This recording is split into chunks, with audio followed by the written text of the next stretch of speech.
মমতা কিন্তু বাংলাদেশের প্রকৃত একটা বন্ধু ছিল। মমতাকে হারায় আমাদের সবচেয়ে বড় লস হচ্ছে যে এই যে আসামের যে উগ্রবাদী নেতা, এরকম উগ্রবাদী মুখ্যমন্ত্রী আসামে আর কখনো আগে আসেনি। ভারতের জন্য এটা নিশ্চিতভাবে বলা যায় যে তারা বাংলাদেশকেই টার্গেট করে রেখেছে। ঠিক দক্ষিণপন্থী বলতে কি আপনি ওই হিন্দুত্ববাদীদের উত্থানকে মিন করছেন? হ্যাঁ, এটা একটা বড় ধরনের হুমকি।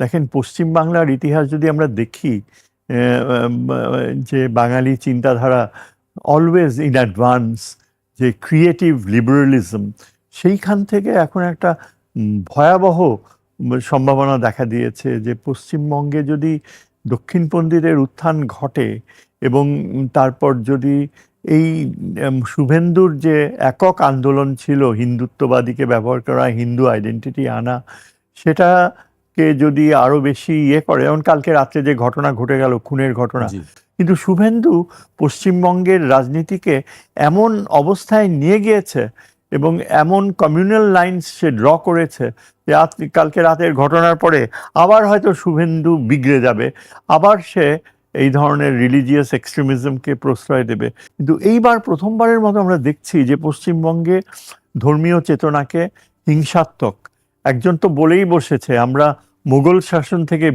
বের হয়ে আসতে চাই।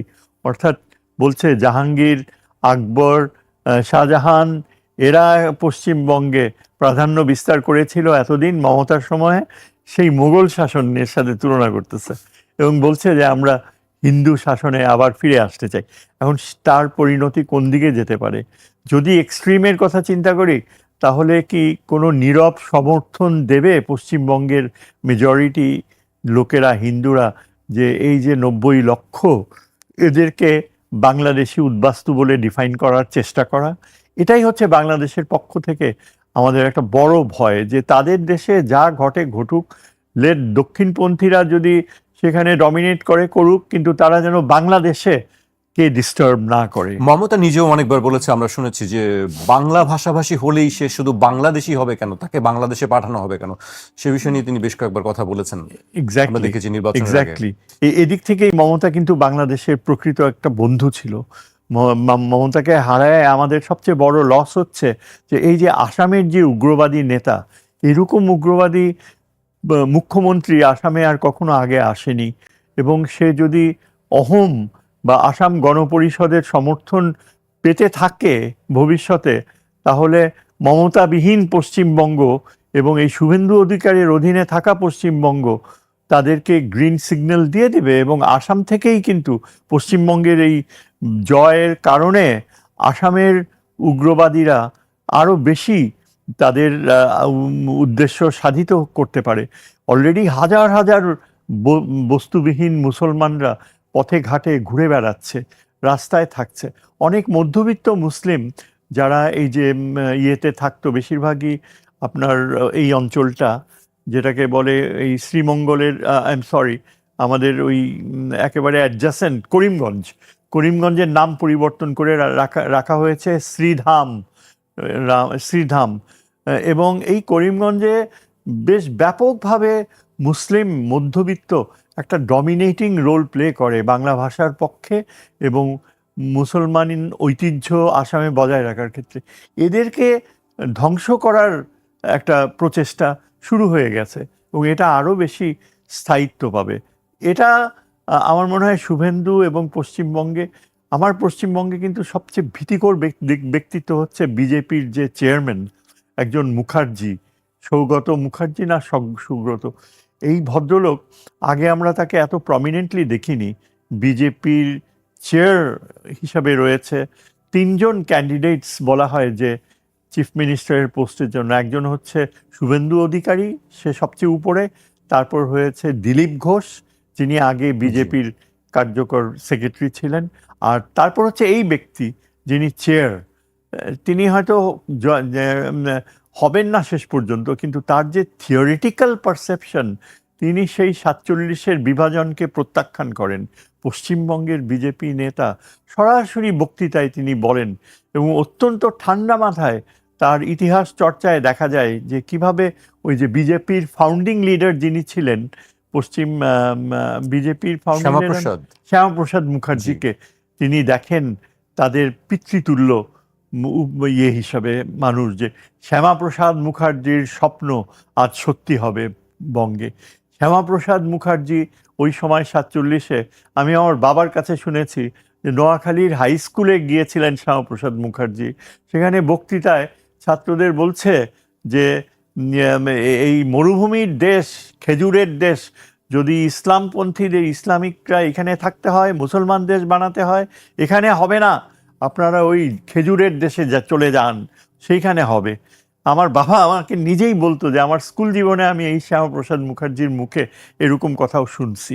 তারপরে আমরা জানি যে একটা সময় ছিল যখন এই অঞ্চলে মুসলমানরা গ্রামের স্কুলে পড়লে হিন্দু শিক্ষক অত্যন্ত শ্রদ্ধা পেত, কিন্তু পানি পান করার সময় সবাই একটা গ্লাস, টিনের গ্লাসে হিন্দুরা খাইতো, আর তুমি মুসলমান হলে তোমাকে এভাবে অঞ্জলি পেতে এইভাবে পানি খেতে হতো। মানে অ্যাপার্থাইড যে কত বাস্তব ছিল প্রাক্তন পূর্ব বাংলায়, এবং এইসব এই নোয়াখালী সহ অন্যান্য যেখানে গান্ধীকে যেতে হয়েছে। এই শ্যামাপ্রসাদ মুখার্জিকে পূজা করে বর্তমান বিজেপির এই যে প্রধান, এবং তারা মনে করে যে শ্যামাপ্রসাদ মুখার্জির স্বপ্ন আমরা সার্থক করব। অর্থাৎ বিজেপি পশ্চিমবাংলায় এই চিফ বিজেপি প্রধানের লং টার্ম ভিউ হচ্ছে যে বাংলাদেশ আলাদা একটা সত্তা হিসাবে থাকবে না, হিন্দুত্ববাদের অধীনে শেষ পর্যন্ত বাংলাদেশকে আনতেই হবে। এই ধরনের তারা কি বাংলাদেশকে নিতে চায়, এরকম একটি তারা বাংলাদেশকে একটা এমন একটা কালচারাল লেভেলে নিয়ে যাবে যেখানে বাংলাদেশে হিন্দুত্ববাদী চিন্তাধারাই ডমিনেট করবে, এবং এখানে ভারতীয় সামরিক শক্তির যে উপস্থিতি থাকবে, এবং পশ্চিমবাংলায় বিজেপির যে কালচারাল রেভলিউশন তারা এখন ঘটাবে পশ্চিমবাংলায়, গেরুয়া বাহিনী, গেরুয়া কালচার, সেই গেরুয়া কালচারের বিস্তৃতি বাংলাদেশে আমরা কিন্তু তার নিদর্শন অলরেডি হাসিনার সময় দেখেছি। আপনার এই যে বিভিন্ন অর্গানাইজেশনগুলা, হিন্দু অর্গানাইজেশন, আমরা দেখেছি আমাদের বর্ডার এলাকায় তারা বেশ কিছু ক্যাম্প করেছে নতুন করে। হ্যাঁ, করছে তো, পশ্চিম উত্তরে করছে, এবং তাদের একেবারে অ্যাম্বিশন হচ্ছে যে তাদের যে খুব গুরুত্বপূর্ণ রিটায়ার্ড যেসব জেনারেলস, যারা লেফটেন্যান্ট জেনারেল ছিল গত 3-4 বছরে, যারা রিটায়ার করেছে, তাদের অনেকেই এখন বিভিন্ন টেলিভিশন এডুকেশনাল প্রোগ্রামে আসে, এবং আমি এগুলো খুব কেয়ারফুলি ফলো করি। এবং এখন তাদের কোনো দ্বিধা নাই, তারা যুক্তি দিয়ে বোঝাতে চেষ্টা করে যে বাংলাদেশকে কোনোভাবেই হাতছাড়া করা যাবে না, বাংলাদেশ কোনোভাবেই এমন কোনো শাসক গোষ্ঠীর হাতে যাবে না যারা চীনের সাথে সম্পর্ক করে, বা পাকিস্তানের সাথে সম্পর্ক করে, বা পশ্চিমা বিশ্বের সাথে এমন কোনো ঘনিষ্ঠতা করে যা ভারতের জাতীয় স্বার্থের বিপক্ষে যেতে পারে। এইসব ব্যাপারে ভারতীয় রিটায়ার্ড জেনারেলসরা অত্যন্ত ওপেন এবং কনফিডেন্ট, এবং সেই দিক থেকে তারা একটা যে সোভারেন রাষ্ট্র বাংলাদেশ, এটা 7ম বৃহৎ জনগোষ্ঠী, এবং একসময় পাকিস্তানের চেয়েও আমাদের পপুলেশন বেশি ছিল, রাশিয়ার পপুলেশনের কাছাকাছি। এটা এইভাবে তারা এখন বাংলাদেশকে ভাবতেই পারে না। তাদের এইসব রিটায়ার্ড জেনারেলসরা তাদের টক শোতে তারা বলে যে আমাদের জন্য আইডিয়াল হবে বাংলাদেশের উত্তরে 40 মাইল, রংপুরের 40 মাইল পর্যন্ত ওই জায়গাটা আমাদের ভারতীয় নিয়ন্ত্রণে নিয়ে শিলিগুড়ি করিডোরকে আরও এক্সপ্যান্ড করতে হবে। কারণ শিলিগুড়ি করিডোরকে তারা আর্গিউ করে যে এটা অত্যন্ত নাজুক, এবং তাদের যৌক্তিক পয়েন্ট অফ ভিউ হচ্ছে যে মাত্র 130 কিলোমিটার উত্তরে ডোকলাম, যেটা চীনের নিয়ন্ত্রণে রয়েছে, ডোকলাম বলে মাউন্টেনের চারপাশে একটা প্ল্যাটো, মালভূমি, এই ডোকলামে চীন ব্যাপক সামরিক প্রতিষ্ঠান গড়ে তুলছে, তাদের সাজোয়া বাহিনীও এখন ডোকলামে চলে আসছে, এবং ভারতের প্রচণ্ড আপত্তি যে এই ডোকলাম থেকে স্প্রিং বোর্ড হিসেবে ব্যবহার করা, যেটাকে আমরা জিও স্ট্র্যাটেজিক ভাষায় বলি launch as a springboard to এই শিলিগুড়ি, চুম্বি ভ্যালি বলে ওই জায়গাটাকে, একটা ড্যাগারের মতো অঞ্চল। হ্যাঁ, চুম্বি ভ্যালি এসে একদম দক্ষিণে এই শিলিগুড়ি করিডোরের কাছে এসে শেষ হয়, চারদিকে ব্যাপক জঙ্গল ও পাহাড়, সেটাই ভারতকে প্রোটেকশন দিচ্ছে। কিন্তু একদিকে সিকিম, আরেকদিকে এই পাশে নেপাল আর ভুটান, এর মাঝামাঝি এই অঞ্চলটা ভারত মনে করে যে চীন ব্যাপক প্রযুক্তিগত শক্তি অর্জন করবে ভবিষ্যতে। ওইখান থেকে বাংলাদেশে লালমনিরহাটে তারা এসে তাদের সংযোগ, লালমনিরহাট আমাদের রংপুর, লালমনিরহাট এগুলো কি তারা দখল করার স্বপ্ন দেখে? লালমনিরহাট তো চীনের জন্য অত্যন্ত গুরুত্বপূর্ণ, আমাদের জন্য গুরুত্বপূর্ণ। আমরাই দেখেন, আমি মনে করি যে আমাদের সরকারের মাথায় অন্তত ইউনূস সাহেবের পরে, এবং এই সরকারের সময়ও এটা হয়েছে যে লালমনিরহাটকে ডেভেলপ করা হচ্ছে আমাদের একটা চূড়ান্ত ওয়াল হিসাবে। ভারত কিছুতেই অ্যালাউ করবে না। তারা বলছে, তাদের এক রিটায়ার্ড বাঙালি জেনারেল বলছে যে তাদের যেসব প্লেন রয়েছে পাশেই হাসিমারা বেস, যেটা একেবারে মাত্র 70 কিলোমিটার দূরে, হাসিমারা বেসে পশ্চিমবাংলায়, সেখানে তাদের এই লেটেস্ট যেসব প্লেন রাফেল স্কোয়াড্রন কিন্তু এখানে রয়েছে, ওই পশ্চিমে ছিল, আর রাফায়েলের স্কোয়াড্রন এখানে রয়েছে। SS-400 মিসাইলস রাশিয়া থেকে কিনেছে, হাসিমারা বেসে রয়েছে, এবং অত্যন্ত উন্নত মানের ভারতীয় মিসাইল তারা নিজেরা প্রডিউস করে, সেগুলো প্রায় 300-400 মিসাইলস হাসিমারা বেস একদম বাংলাদেশের কাছে। এবং মূলত এর উদ্দেশ্য হচ্ছে চাইনিজ কোনো অ্যাম্বিশন যদি থাকে দক্ষিণে নেমে আসার, সেটাকে প্রতিহত করা, যেটাকে আমরা সামরিক ভাষায় বলি ডেটারেন্স, হ্যাঁ, নিবারক হিসাবে। এখন কথা হচ্ছে, ভারত যদি এই নিবারককে বলে যে চীনের কে প্রতিহত করা ভবিষ্যতে আমরা করছি, এমনিতেই শিলিগুড়িতে তাদের ক্যান্টনমেন্ট রয়েছে, বিশাল ক্যান্টনমেন্ট, এবং তারা অলরেডি 2টা ব্রিগেড মুভ করেছে রংপুরের ওই দিকে। এবং এইসব জেনারেলসরা বলে বাংলাদেশে, রংপুরে হিন্দু পপুলেশন বাংলাদেশের, তাদেরকে এখানে এসে বসবাস করতে এনকারেজ করতে হবে, কেননা এরা যদি এখানে বেশি সংখ্যায় থাকে তাহলে রংপুরের উপরে আমাদের একটা ক্লেইম আসবে, অন্তত 40 কিলোমিটার রংপুরের উপর দিক থেকে, তাহলে শিলিগুড়ি করিডোর আরও ওয়াইড হবে এবং ভারতের উত্তর পূর্বে যাওয়ার প্রসপেক্ট, নিরাপত্তা সব বৃদ্ধি পাবে। কাজেই এই রংপুরের এই অঞ্চলটা আমাদের জন্য অত্যন্ত গুরুত্বপূর্ণ। এজন্যই আমরা মনে করি যে আজকে এই যে বিজেপি ক্ষমতায়, শুভেন্দু আসছে ক্ষমতায়, সে উত্তরবঙ্গকে খুশি করার জন্য বাংলাদেশের উপর কোনো সামরিক হস্তক্ষেপ করার লোভ সামলাতে পারবে মনে হয় না। কারণ ভারত এখন আন্তর্জাতিক ক্ষেত্রে কিন্তু অনেকটা আইসোলেটেড।